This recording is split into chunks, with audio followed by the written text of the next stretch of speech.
শুভ সকাল বন্ধুরা। আহ, কৃষাণ রাশেদ বলছি। এই চ্যানেল নিয়ে আবার অনেকদিন পরে আপনাদের সামনে কথা বলতে এসেছি। আমি রাশেদ, ফিনল্যান্ডের ইভাস্কুলার শহর থেকে আপনাদের সবাইকে সুন্দর সকালের শুভেচ্ছা জানাচ্ছি। আহ, কৃষাণ রাশেদ বলছি। এই চ্যানেলটা থেকে আমি চেষ্টা করছি আমার নিজের ভাবনাগুলো আপনাদের সাথে শেয়ার করার জন্য। আর এই ভাবনা শেয়ার করতে গিয়ে আমার কাছে প্রতিদিন মনে হয়েছে, বা যখনই আমি শেয়ার করার চেষ্টা করেছি, আমার কাছে মনে হয়েছে যে জিনিসটা আমি পৃথিবীকে যেভাবে দেখতে চাই, বা আমাদের পৃথিবীটা কিভাবে সুন্দর হতে পারে, বা আমরা কিভাবে নিজেকে একটু সুন্দর করে দিন দিন ছোট ছোট করে গ্রো করতে পারি, সেই জিনিসগুলো আমার মাথায় থাকে। কথা বলার সময় আমি চেষ্টা করি যে এটা নিয়ে একটু ভাবনা করার জন্য। তো ওই ভাবনা থেকেই আজকে একটা বিষয় নিয়ে আলোচনা করব। এটা খুব ছোট, অনেকে এটা নিয়ে অনেক আলোচনা করছেন বা করেছেন, কাজও করছেন। আমি যে জিনিসটা বিশ্বাস করি সেটা হচ্ছে যে আপনি একটা দেশকে যখন খুব বড় উন্নয়ন করার জন্য চেষ্টা করবেন, তখন আপনাকে খুব ছোট ছোট স্টেপ দিয়ে এই জিনিসগুলোকে নিশ্চিত করতে হবে। তো আমাদের দেশ, আমরা কৃষিভিত্তিক অর্থনৈতিক দেশ। আমাদের দেশ, আমরা গ্রাম ভিত্তিক দেশ। আমাদের দেশে প্রচুর প্রত্যেকটা জেলায় আমাদের অসংখ্য গ্রামের বেষ্টিত হয়ে আমাদের দেশটি আছে।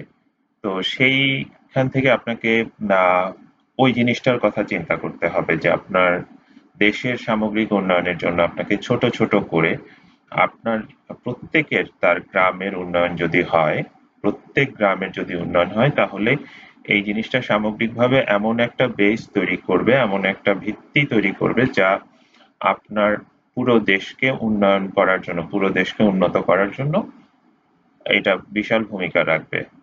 আমরা এখন যেটা হয় যে আমরা দেশের উন্নয়ন বলতে আমরা বুঝি হচ্ছে সবসময় আহ খুব কাঠামোগত উন্নয়ন হতে হবে, বলতে হচ্ছে আপনার বড় বড় ব্রিজ কালভার্ট থাকতে হবে। হ্যাঁ, এগুলো খুবই জরুরি উন্নয়নের জন্য, অবশ্যই জরুরি। কিন্তু তার সাথে আপনাকে আপনার মানব সম্পদের উন্নয়ন লাগবে। সাথে আপনার সুস্থ একটা মানব সম্পদ লাগবে, সবচেয়ে বড় যে জিনিসটা দরকার। আর সুস্থ একটা সমাজ ব্যবস্থা লাগবে। তো এই সুস্থ মানব সভ্যতা এবং সুস্থ সমাজ ব্যবস্থা আপনি শুরু করতে পারেন প্রত্যেকটি গ্রামের উন্নয়নের মাধ্যমে। এখন যেটা হতে পারে, গ্রামের উন্নয়নের মাধ্যমে সুস্থ সমাজ ব্যবস্থা এবং সুস্থ মানব সম্পদ কিভাবে তৈরি হতে পারে, সেটা নিয়ে আমার যে ভাবনাটা আছে সেটা আমি শেয়ার করছি। আপনি গ্রামে আহ, খুব সুন্দর করে, আপনি খুব গ্রামে আপনি অনেক সুন্দর বাতাস পাবেন। তাজা খাবারের জন্য চেষ্টা করলে আপনি তাজা খাবারের করতে পারবেন। আপনি গ্রামে প্রচুর স্পেস পাবেন, যেটা শহরে তুলনামূলক কম থাকে, যেখানে আপনার সুস্থ থাকার যেই অবস্থানগুলো, যেমন প্রত্যেকটি গ্রামে যদি এমন করে হয় যে প্রত্যেকটি গ্রামে এটা আছে কিছু কিছু জায়গায়, বাট এটা এখন আস্তে আস্তে কমতে শুরু করেছে আমরা অতিরিক্ত মাত্রায় শহর নির্ভর হয়ে যাওয়ার কারণে, কর্মসংস্থানগুলো শহর নির্ভর হয়ে যাওয়ার কারণে আমাদের গ্রামে যে জিনিসটা হয় যে আহ, আমরা ফেস্টিভ্যাল গ্রাম করে ফেলেছি এখন। আমরা শুধুমাত্র উৎসব হলেই গ্রামে যাই, আমাদের বিভিন্ন ধর্মীয় উৎসবে আমরা গ্রামে যাই। সেটাই কেবলমাত্র আমাদের একটা টার্গেট হয়ে গেছে গ্রামে যাওয়ার। আমাদের যখন কাজের গতি শেষ হয়ে যায়, আমরা যখন কাজকে মানে কাজের কর্মক্ষম থেকে ছেড়ে আসি, তখন যখন আমরা আস্তে আস্তে আমাদের মানে আমরা যেটাকে বলি, আমি যদিও বিশ্বাস করি যে পৃথিবীতে আপনি যতদিন বেঁচে থাকবেন ততদিনই কর্মক্ষম থাকবেন। সেটা আপনি যদি বিশ্বাস করেন তাহলে আপনি করতে পারবেন। সেই বিশ্বাস যারা রাখে তারা সারা জীবন তাদের মৃত্যুর আগ পর্যন্ত কাজ করে যায়। কিন্তু এমন একটা সমাজ ব্যবস্থা আমাদের গড়ে উঠেছে যে একটা বয়সের পর আমরা চিন্তা করতে থাকি যে আমার আর সমাজকে দেওয়ার মতো কিছু নেই, আমার আর নিজের জন্য করার জন্য কিছু নেই। তো সেক্ষেত্রে তখন তারা আবার গ্রামে চলে যায়। তো আমরা যারা গ্রামে তখন যাই, তখন আমরা আসলে গ্রামে গিয়ে ওরকম কিছু তৈরি করতে পারি না। তা আমি যে কারণে বলবো যে গ্রামের উন্নয়নের প্রথম যে টার্গেটটা থাকা উচিত সেটা হচ্ছে যে একটা সুস্থ সমাজ বা একটা সুস্থ মানব সমাজ যদি ওখানে আপনি তৈরি করতে চান, একটা সুস্থ মানসিকতার সমাজ তৈরি করতে চান, তাহলে আপনাকে শারীরিকভাবে সুস্থ থাকতে হবে, মানসিকভাবে সুস্থ থাকতে হবে। তো এই কাজগুলো করার জন্য আমাদের দেশে অনেক রাজনৈতিক দল আছে, অনেক সংগঠন আছে যাদের সমস্ত দেশব্যাপী তাদের বিপুল সংখ্যক সংগঠন আছে।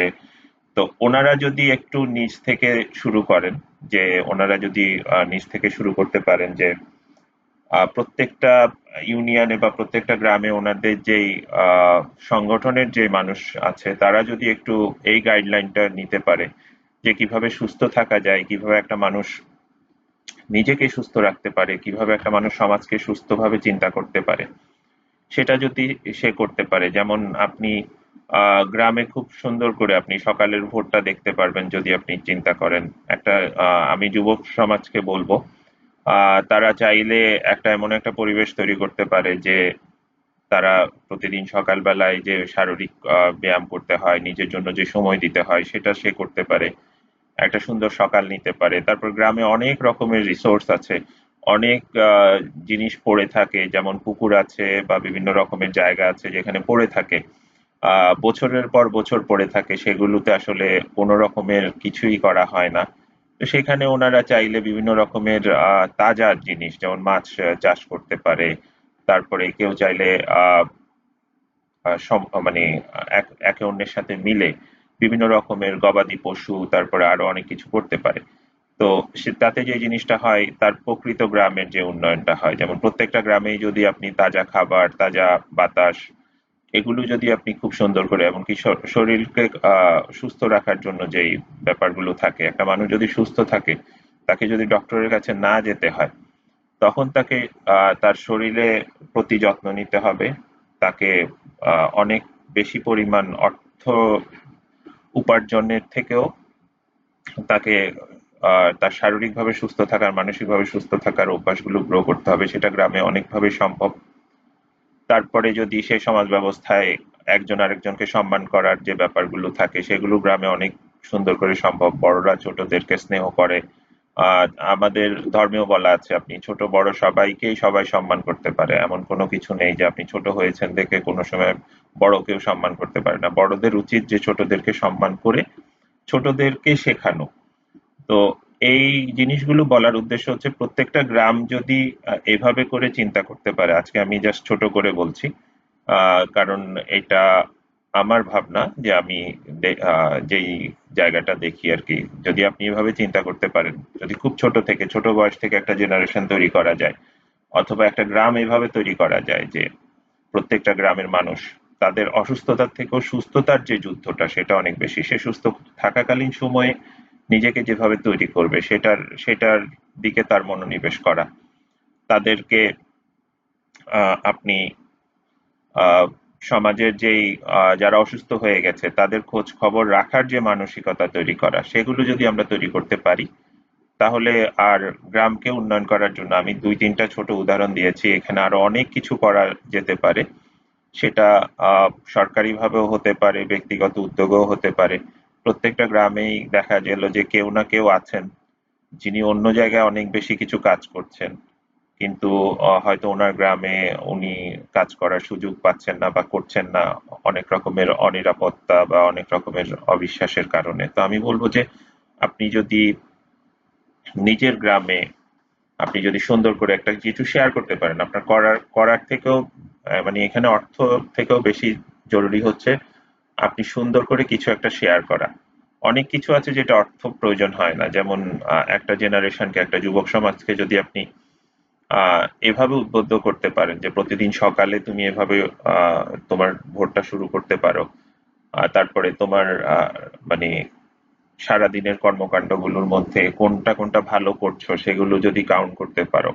একটা ছোট্ট জিনিস আমার মাথায় গত কয়েকদিন ধরে খেলছে, যে আমাদের একটা যুবক শ্রেণী যদি, বা আমাদের যেই আমরা এখন যারা আছি তারা যদি আমরা দেখেছি অনেক যারা অনেক বড়, মানে অনেক সরকারের অনেক বড় জায়গায় থাকেন, অথবা বিভিন্ন রকমের ফেমাস যাদেরকে আমরা বলি, ওনারা কিন্তু বিভিন্ন রকমের ওনাদের জন্মদিনে, ওনাদের অ্যানিভার্সারিতে ওনারা বৃক্ষরোপণ করেন আর অনেক কিছু করেন। এখন আপনার গ্রামে যদি কেউ যদি এভাবে চিন্তা করে যে আমি যে গ্রামে জন্মেছি বা আমি আমার প্রত্যেকটা জন্মদিনে প্রত্যেকে যদি এভাবে চিন্তা করে আমার প্রত্যেকটা জন্মদিনে আমি একটি করে বৃক্ষরোপণ করব আমার বাড়িতে অথবা রাস্তার পাশে অথবা এমন একটা জায়গায়।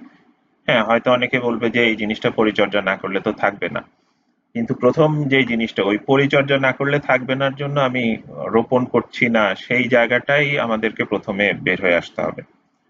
আহ, আমি এখন যেই শহরে থাকি বা যেই দেশে থাকি সেখানে 70% বেশি এই দেশের বনাঞ্চল বা বনভূমি। কিন্তু আপনি শুনলে অবাক হবেন যে ওনারা প্রতিদিন অসংখ্য গাছ কাটছে। ওনাদের গাছের যে সম্পদ সেটা ওনাদের মানে অর্থনীতিতে অনেক বড় একটা প্রভাব রাখে, কিন্তু ওনারা বিশ্বের অন্যতম সেরা ইকো সিস্টেমটা ফলো করছে, অন্যতম সেরা ইকো সিস্টেমটা ওনারা আবিষ্কার করেছে। তো যাদের দেশে 71% বনাঞ্চল, কিন্তু ওনারা ইকোসিস্টেম করে ওনাদের বনকে কখনো কমাতে দেয় না।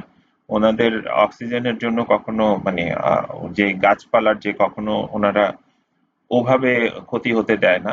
তো সেখানে আমাদের দেশে তো আমাদের যে চাহিদা বনাঞ্চলের যে চাহিদা সেটা আমাদের দেশে কিন্তু অনেক কম। তা আমরা যদি চাই এই ছোট ছোট উদ্যোগ নিতে পারি যে আমাদের প্রতিদিনের প্রত্যেকের জন্মদিনে আমরা জাস্ট কিচ্ছু না, জাস্ট আমাদের গ্রামে একটা গাছ, আমার যে বাড়ি আছে ওখানে আমি অথবা আমার যে এলাকা আছে ওখানে যদি আমার নিজের জায়গায় যদি লাগানো সম্ভব না থাকে, আমি এমন একটা জায়গায় লাগাই যেখানে আসলে উন্মুক্ত জায়গা। আহ পরে থাকলো কি থাকলো না সেটা হচ্ছে আমার নিজের বা অন্যরা দেখা দেখিতে। তো এরকম যদি কয়েকজন শুরু করে দিতে পারি, একটা একটা গ্রামেও যদি শুরু করতে পারি, তবে দেখা যাবে যে বাংলাদেশে একদিন বনাঞ্চলের পার্সেন্টেজ অনেক বেশি হয়ে যাবে। একটা সময় আমাদের যারা পূর্বের জেনারেশন ছিল ওনাদের মানে এই জায়গাগুলোতে অনেক বেশি কাজ করতেন ওনারা, কিন্তু আমরা হয়তো এখন শহর কেন্দ্রিক হয়ে যাওয়ার কারণে এগুলো করি না। আমার মনে হয় এই কাজটা করা যেতে পারে। আরো অনেক কিছু আছে, তো আমি ভিডিও বড় হয়ে যাবে, আমি চেষ্টা করব পরবর্তীতে আরো কিছু আলোচনা করার জন্য। তো আজকে আমি যেটা বলতে চাচ্ছি সেটা হচ্ছে শহর ভিত্তিক উন্নয়নের মানে দেশকে যদি আপনি উন্নয়ন করতে চান, তাহলে আপনাকে প্রত্যেকটা গ্রামকে যদি উন্নয়ন করতে পারেন, প্রত্যেকটা গ্রামের মানুষের মন মানসিকতা যদি উন্নয়ন করতে পারেন, তো আপনার দেশ, আমার দেশ, আমাদের পৃথিবীর মধ্যে আমরা একটা দৃষ্টান্ত স্থাপন করতে পারবো যে আমরা গ্রামের উন্নয়নের দ্বারা, ছোট ছোট উন্নয়নের দ্বারা আমরা আমাদের দেশের উন্নয়ন করতে পেরেছি, আমরা আমাদের দেশের মানসিকতা পরিবর্তন করতে পেরেছি। মানুষ যাতে উদাহরণ হিসাবে বলতে পারে যে বাংলাদেশ অথবা আমাদের যে দেশ, আমরা আহ মানসিকভাবে উন্নয়ন করেছি গত 10 বছরে, অনেক ভালো উন্নয়ন করেছি। অ্যাটলিস্ট এটুকু যাতে প্রত্যেকে বলতে পারে সেই সুযোগ আমরা করে দিতে পারবো। তো সবাইকে ধন্যবাদ, সবাই ভালো থাকবেন।